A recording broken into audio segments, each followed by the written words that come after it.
Hi, and warmly welcome to this session with the title Million of Girls and Women Like Me, a story about education in Afghanistan. This session is arranged by Sida, and during this upcoming 45 minutes, we will be talking about the right to education, the value of education when it comes to individual perspective, but also how it affects the whole society, but also about the struggle to get an education, the sacrifices made to get an education, something that many of us, actually, we take it for granted. And my name is Khasar Fatemi. As a journalist, I've had the opportunity to report from Afghanistan since 2008. For me, it's been a privilege to go back, because Afghanistan was also the country who took my parents in when we fled the Kurdish parts of Iran. So yes, we were living as refugees in Afghanistan. They gave us roof over our head, food on our table. They actually gave me my first 2 years in school. My first memories are from Afghanistan. But unfortunately, in the last years in school, I remember the ring bell was more often used to warn us children from the rocket attacks than the lesson break. And I remember I was asking my mom, why do you send me to school? Why do you take this risk? It's dangerous. And often, with tears in her eyes, she answered, it's the key to your dream. That's why I'm sending you to school. And it's true. It's key to dreams. I'm very excited to very soon introduce our dear guest, who will give you a better understanding of education in Afghanistan. Because for the past 2 years, Afghan girls have not been able to attend school due to pandemic, but also the takeover by the Taliban. But this is not a new challenge for Afghanistan. For decades, Afghan people have experienced different wars and conflict, from the Soviet invasion 40 years ago, to Mujahideen, to the Taliban takeover in 1996, US invading 2001 after the 9/11 attacks. And all this has been devastating for Afghanistan's educational system. And education is unattainable for children, particularly in rural areas and for girls, and we will talk much more about this. And during these years, and even now, and it breaks my heart to say it, even now, children's right to an education is being denied and violated. So what happens when you are denied an education? Which are the main obstacles that are facing the educational system? And how is the international community contributing to provide quality education for the most vulnerable ones? What is quality education? Those are some of the subjects we will talk about. But during this session, I want you to have in mind, Afghan people are famous for their resilience and their hope. Have that in mind. And that's why we're sitting here.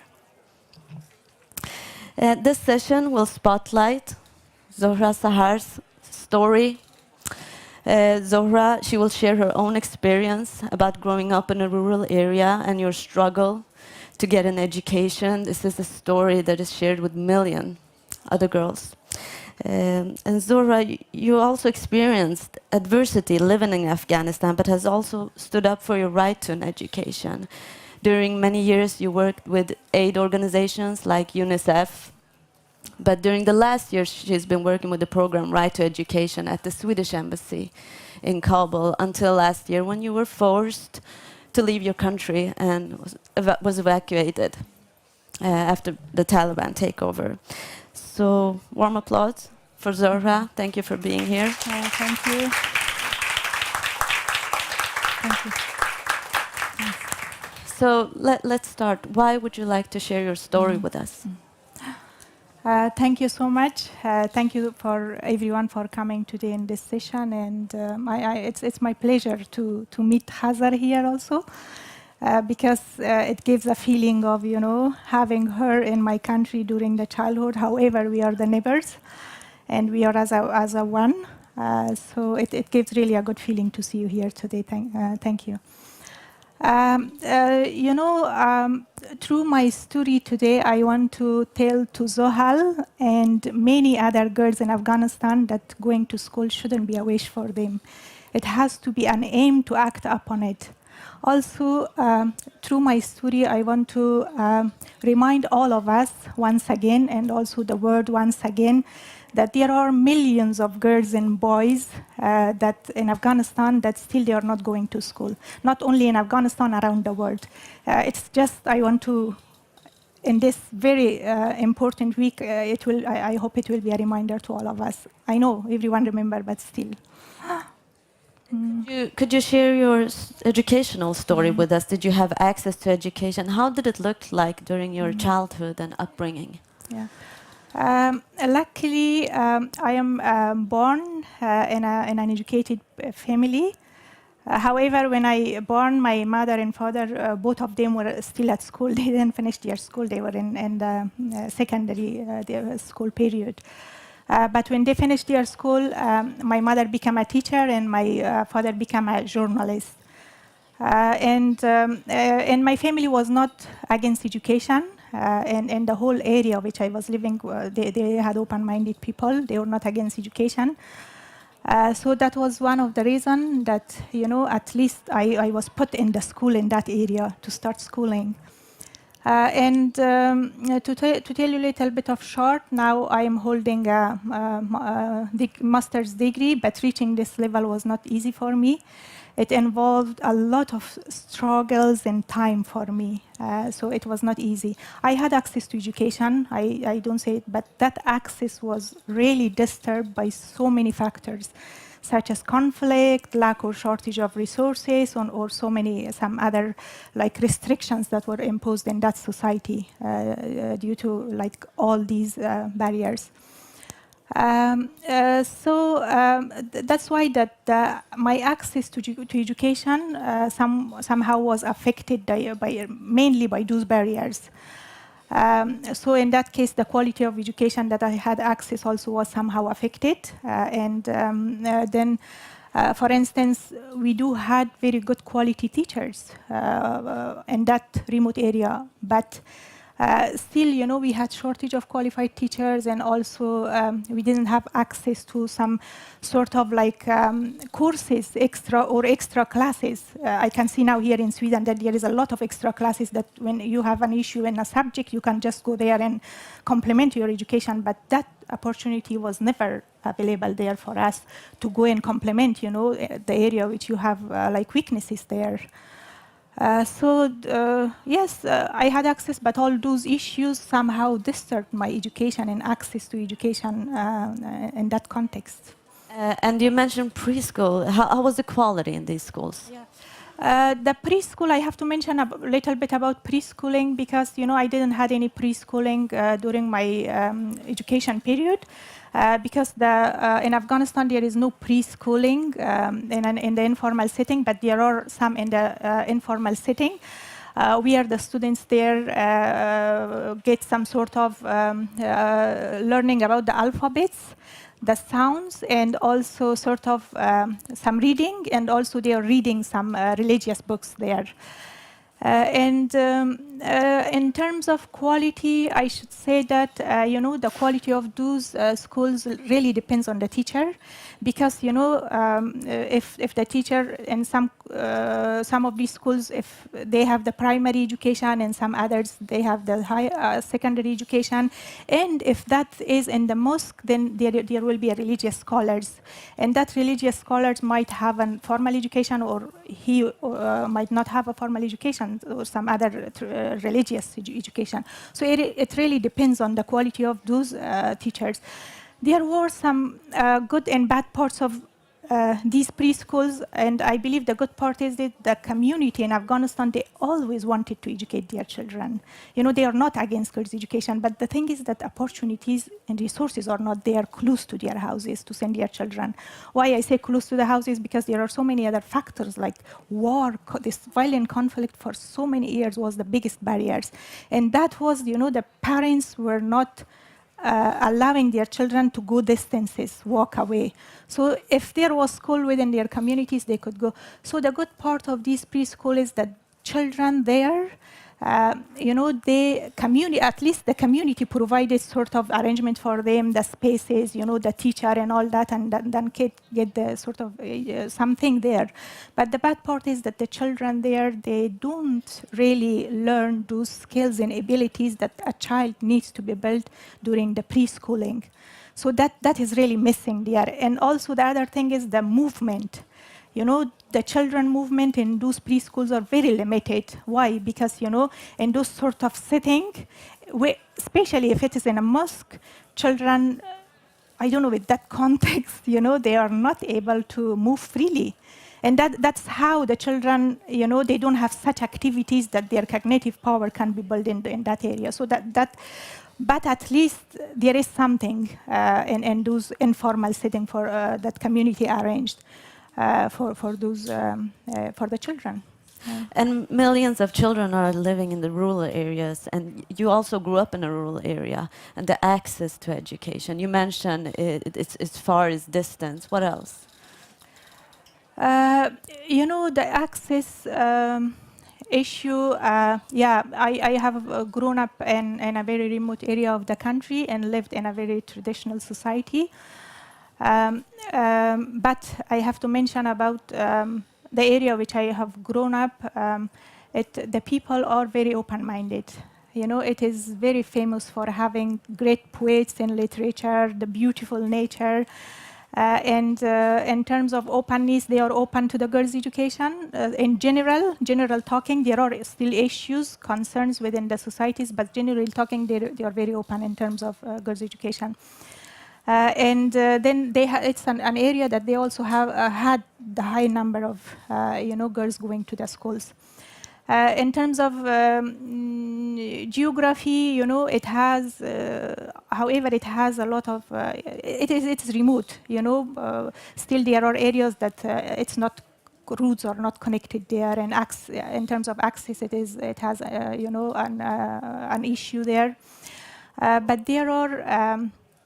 In terms of natural resources, it's a land that has a lot of natural resources, like many parts of other areas. I'm talking in general. We have a lot of natural mines, such as, the area which I live. It was very famous for lapis lazuli, for having rubies, and even gold is there. So, and it's all over the country. But still, that remains as a poor country during the decade because of decades of war and not having opportunity to develop.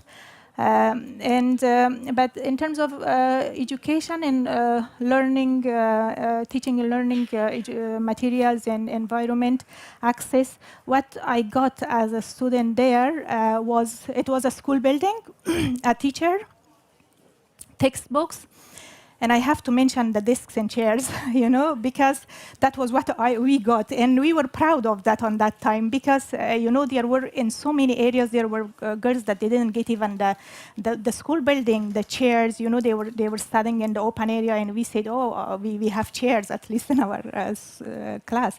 So we were proud of that. Those were some of the issues in that area that,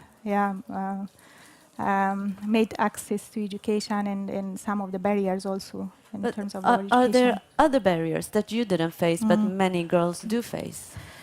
Of course, there are, I can say about the social and traditional norms. It was always there. For instance, girls were not able to be taught by a male teacher, and they were not able to sit in a class with boys. That created some sort of restriction in the movement, girls' movement within the society. So that was, and the other thing was some family didn't give importance to the girls' education. Then they were not allowing their girls to go to school, and that was really an issue. Then I can mention about the big issues is the child marriage and child marriage and child abuse. Usually child marriage is very common among the girls and child abuse among the boys. And these two barriers for the two barriers that really, affected both boys and girls' access to education in terms of access. Then, when a girl child is marrying, then she's forced to stay at home. In most remote area, I'm talking where they don't. Then they're forced to stay at home. When a girl is set at home, then she faces sort of family violence within the family. And then, of course, for boys, if they go and work, they are usually used as a child labor. They are working due to poverty and all other. They have to work. So that is also a boy's education is affected there. And then there are in some corner of I say in majority you can find that child rights are like violated.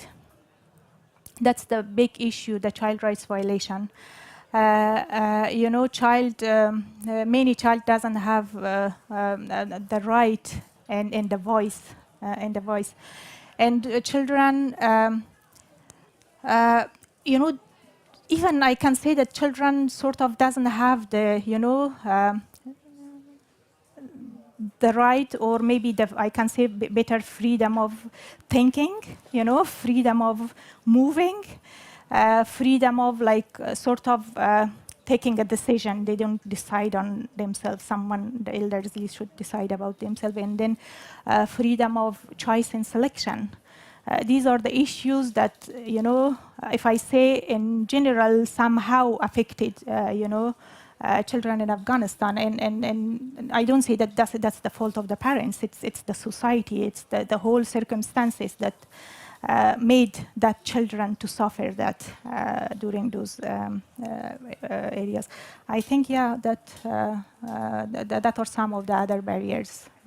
But you were able to continue. You started university, but the Taliban stopped you when they took over in 1996. They stopped you and your possibilities to continue your studies. How was that like for you, and how did that affect your life? Yeah. Yes, before that I have to mention that I'm from Badakhshan, the northeast part of the country. It has a small corridor to the China. So that province was the only province that I believe in some part of the other province was not taken over by Taliban. So in that very specific period of time, then the boys' education in that province was affected. I remember that my brother, Shabir, who is living in US now, so he was going to school in the morning, and in less than an hour he was coming back and he was complaining about absence of the teacher. And that was the practice every day for her. And from here, I want to thank to all those female teachers back in my hometown that during all those Taliban period, they, without getting a single, single Afghani, we say our currency is Afghani, single dollar, they started, or single kroner, they started they didn't close the doors of the school, the education for the girls. They continued education, but all the male teachers, they had to stop it because in Afghanistan context, men are the one who are the breadwinners, so they have to, they quit the job, but the girls were continuing. So luckily, on that time, I was able to finish my education. It was my schooling. My schooling was not affected, but then it was my higher education. I had to start my higher education. And then the feeling I got, that the first thing that my presence in the society was affected. That's not a good feeling. And I was shocked. I was shocked on that time. And I remember, but I have to mention that this was not the first shock that I got in that society. Living in such society, I have seen many shocks. I was always, I can't say always, but most of the time I was afraid of something, and I always had to fight for a right and during my whole education period. My many attempts, I did many attempts, it has been failed, but I never wanted those failures to become my weaknesses. I always use small opportunities and expanded that to myself. As a girl in that society, as a woman, you know, to go ahead, things will be okay. What did I on that time did? Then I said, now since I can't go to have my higher education, I should have some plans. And then the first thing I did there was a women association, volunteer women association of Badakhshan women. And then I started to go there and do some sort of activities. The first thing I did, I collected all these, some female school girls, primary school from the school, and I started to put some classes for them. I was teaching them mathematics, very little English, basically, I had. That one I started, you know, there were some books I remember now called Zero English, you know, English starting from alphabets. So I was teaching them and also helping them in their lessons. That was the first thing. And at the same time, you know, there was information in culture office, and I was going there doing writing. I was good on writing. Sometimes I was writing some articles, publishing on that, you know, newspaper. And then the other thing I told to myself that now it's the time that you should prepare for a work. You should do something for the work. And the only condition on that time was the English language. You should have, you know, because there were a lot of international presence, and then you have to, you know, learn the English. And I said, how should I learn the English since there is no course for girls to go? There were very few for boys, but not for girls. Then a group of girls, we came together, we talked to the teacher, this male teacher, and said, can we have you teach us? He said, of course, yes, why not? And then he was coming from Pakistan. He thought he learned English. And then we started this course, but that course, unfortunately, didn't you know, continue. It closed in 2 weeks because the teacher was male. So our course was closed, and I was, you know, and then I said, what should I do next? And then I started to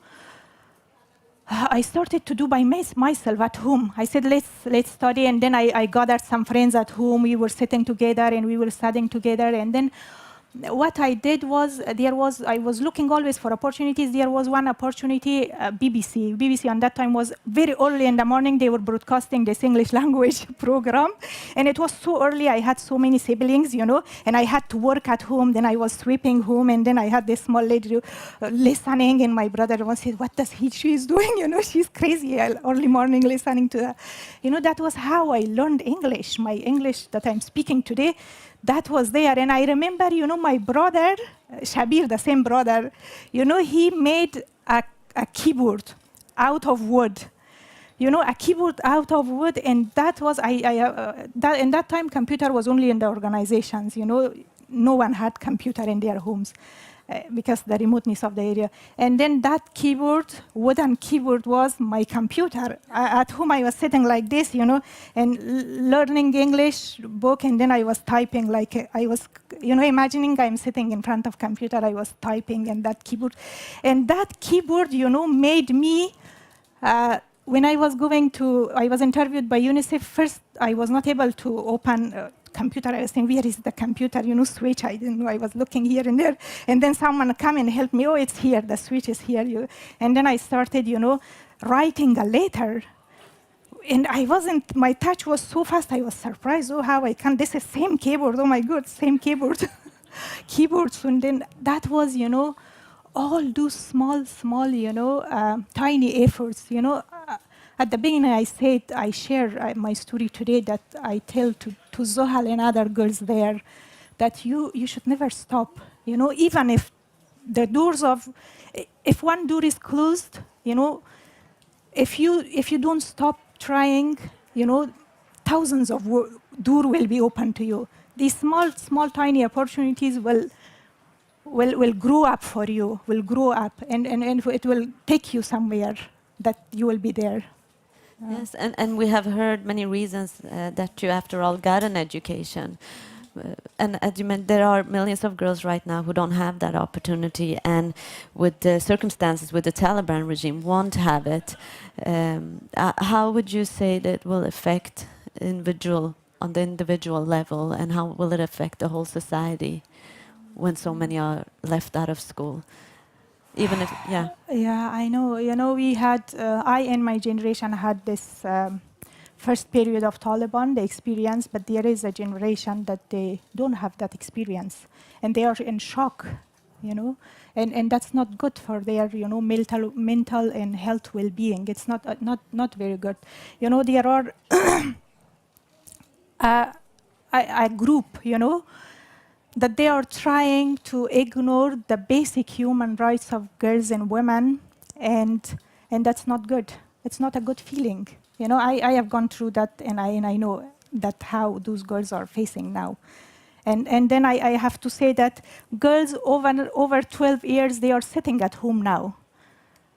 So what will happen? They have so many pressures now by whom? From the society and all that, and that's not an easy thing. So that situation, to say short, will not be solved without girls and women present in the society.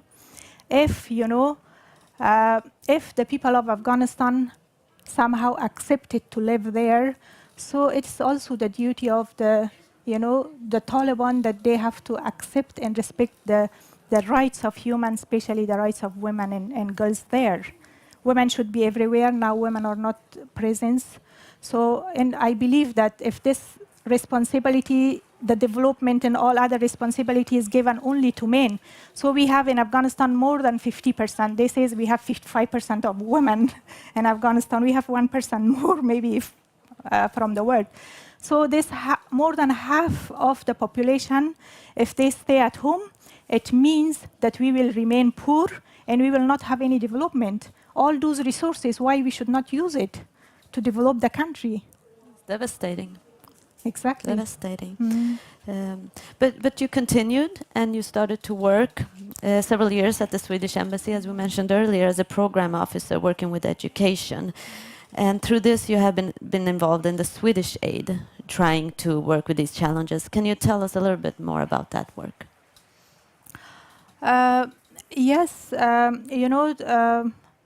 first of all, I have to say that I worked with Swedish Embassy for 6 years, but I started to work with Swedish aids since 2021 something or 2022 after fall of the Taliban from the first period. Because there that was the time that I told you about this. I applied to UNICEF, and then I started to be hired in my hometown in UNICEF. And then there was the first thing which UNICEF, and at that time started, not UNICEF, but the international community, the whole, because Sida Sweden was part of that one. They started this back to school campaign. The back to school campaign, all during Taliban, the doors were closed, the schools were closed. So through that campaign, they wanted to bring all the girls back to school.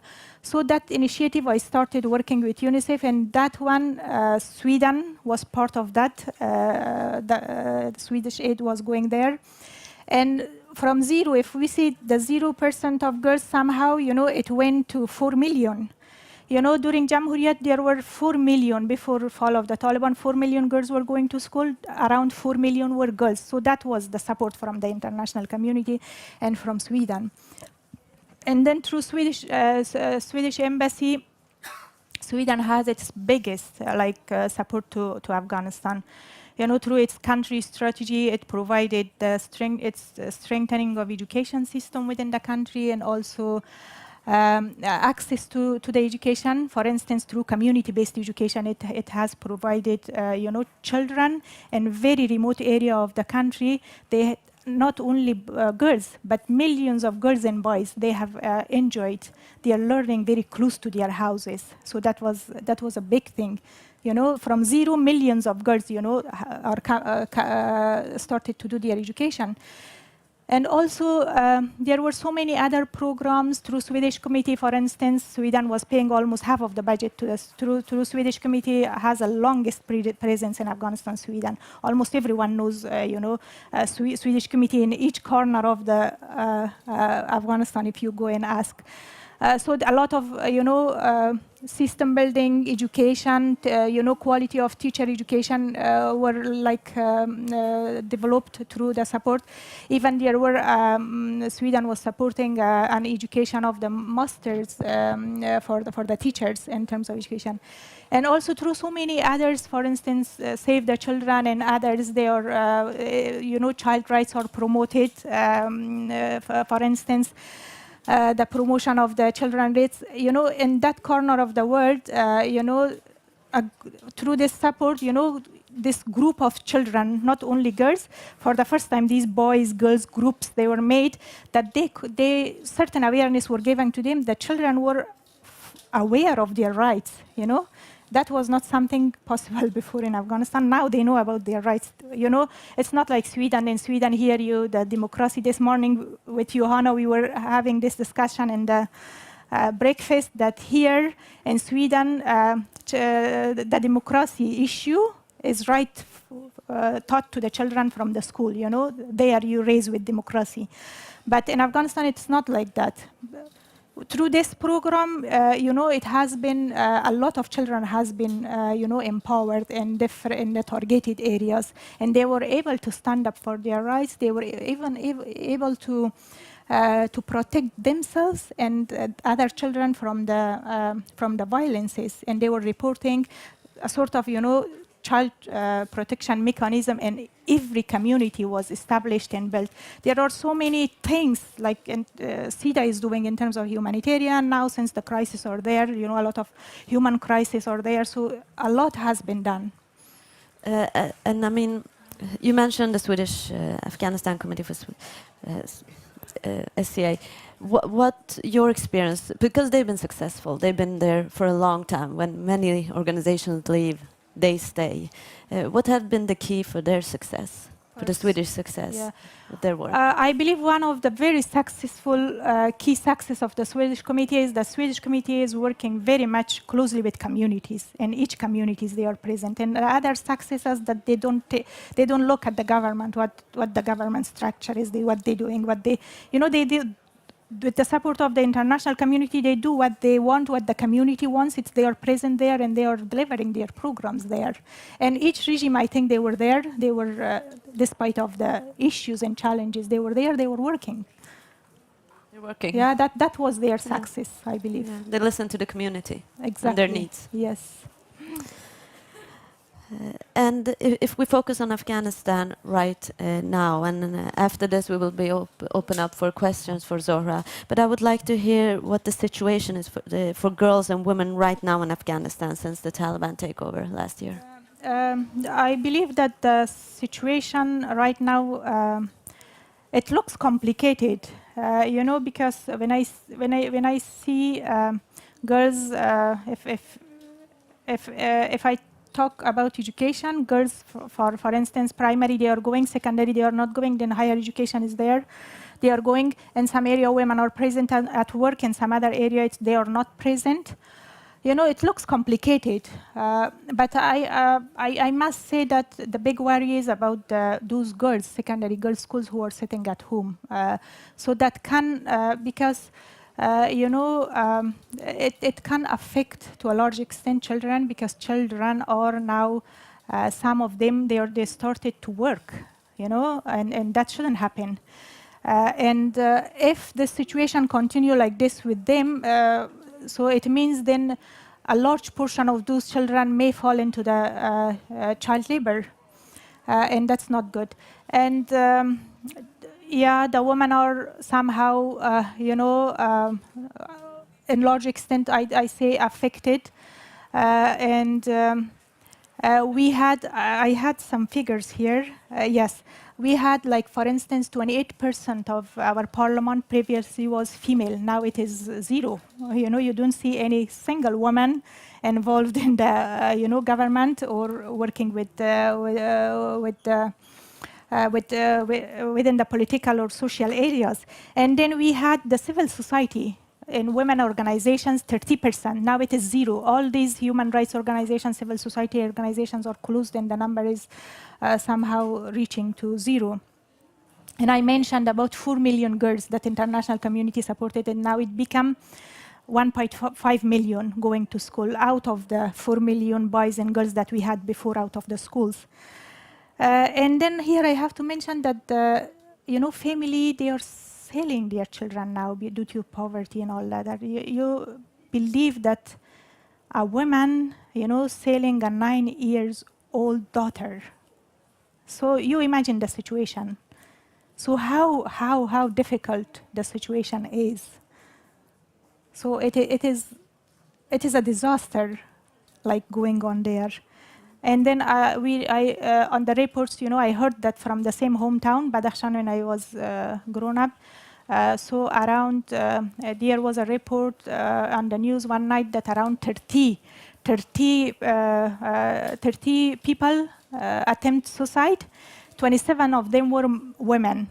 When they says that, the report from the hospital came that this 30%, it was due to poverty, due to like all that, humanitarian crisis and all that. Then later on, when they had interviews with girls and women, and then they said that the girls were telling that, yeah, if the girls are sitting or women are sitting at home and doing nothing, they will lose their hope.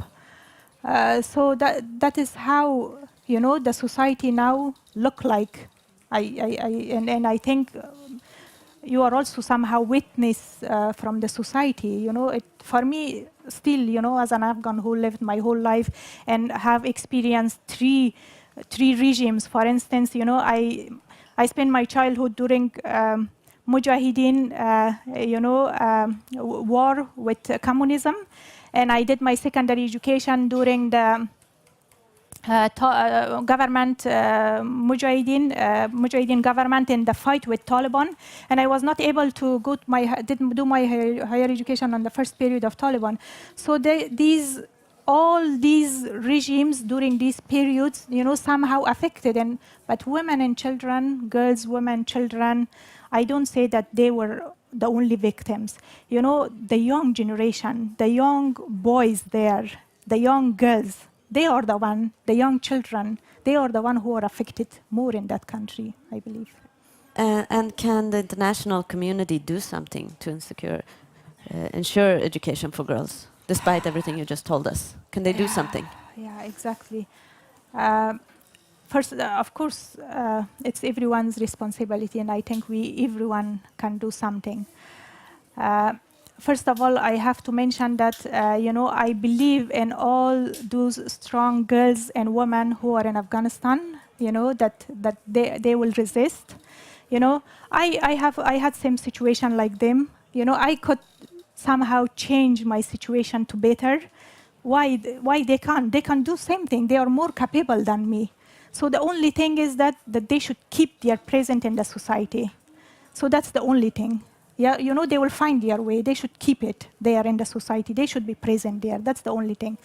Second, I believe that the international community had a lot of investment in the last decades. I can say, those investments are there. I know some people has left the country, but we had these thousands of young generation each year from the private university and from the public university. They were educated and they were, coming to the labor market, but there was no space for them to be hired. There were no job opportunities.